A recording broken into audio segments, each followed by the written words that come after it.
कमंडल फूल मुदित मन, तेहि अवसर सीता तहाँ आई, गिरिजा पूजन जननी पठाई। संग सखी सब सुभग सयानी, गावहि गीत मनोहर बानी। सर समीप गिरिजा गृह सोहा, बरनि न जाई देखि मनु मोहा।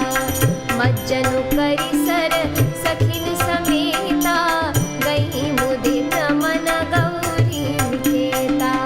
पूजा कीन्ही अधिक अनुरागा, निज अनुरूप सुभग वर मांगा।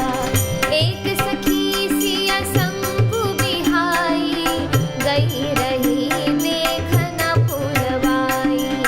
तेहि दो बंधु बिलोके जाई, प्रेम विवश सीता परियाई।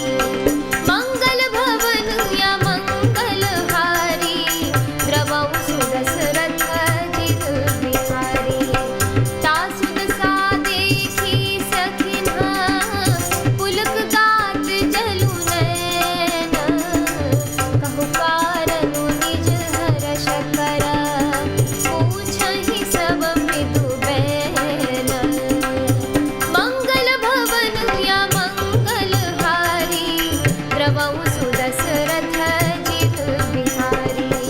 देखन बाबु कुंवर दुई आए, बय किशोर सब भांति सुहाए। श्याम गौर किमि कहूँ बखानी, गिरा नयन नयन बीनु बानी।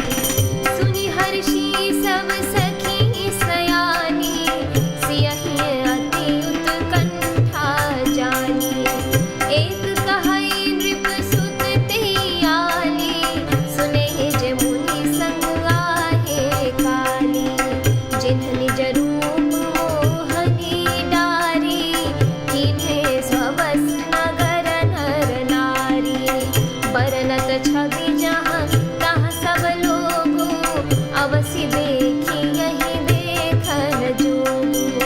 तासु बचन अति सियहि सुहाने, दरस लागी लोचन फुलाने।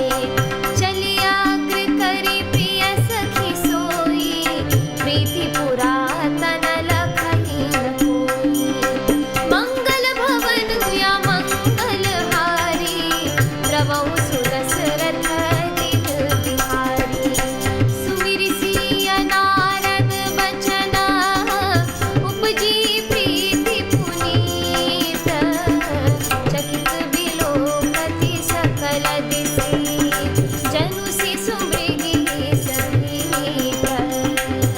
मंगल भवन या मंगल हारी, द्रवहु सुदशरथ जित बिहारी।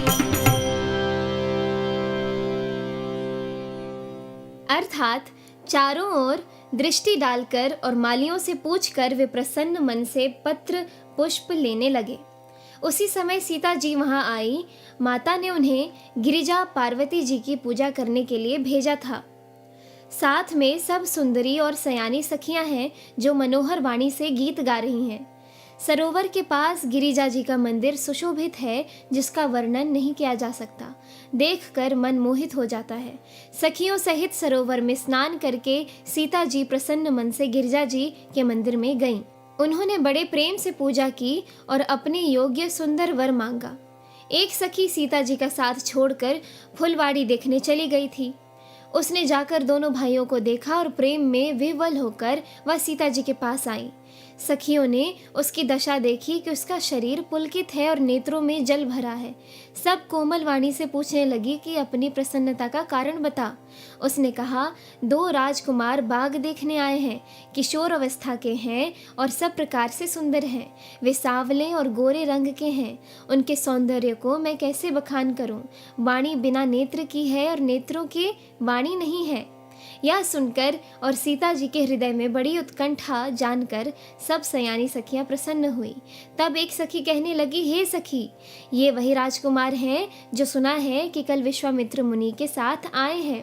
और जिन्होंने अपने रूप की मोहिनी डालकर नगर के स्त्री पुरुषों को अपने वश में कर लिया है। जहाँ तहाँ सब लोग उन्हीं की छवि का वर्णन कर रहे हैं। अवश्य चलकर उन्हें देखना चाहिए, वे देखने ही योग्य हैं। उसके वचन सीता जी को अत्यंत ही प्रिय लगे और दर्शन के लिए उनके नेत्र कुला उठे। उसी प्यारी सखी को आगे करके सीता जी चली। पुरानी प्रीति को कोई लख नहीं पाता। नारद जी के वचनों का स्मरण करके सीता जी के मन में पवित्र प्रीति उत्पन्न हुई। वे चकित होकर सब और इस तरह देख रही हैं मानो डरी हुई मृगछौनी इधर उधर देख रही हो। इस एपिसोड में इतना ही। आगे की कथा सुनने के लिए कृपया मेरे YouTube चैनल को ज़रूर सब्सक्राइब कर लें। धन्यवाद।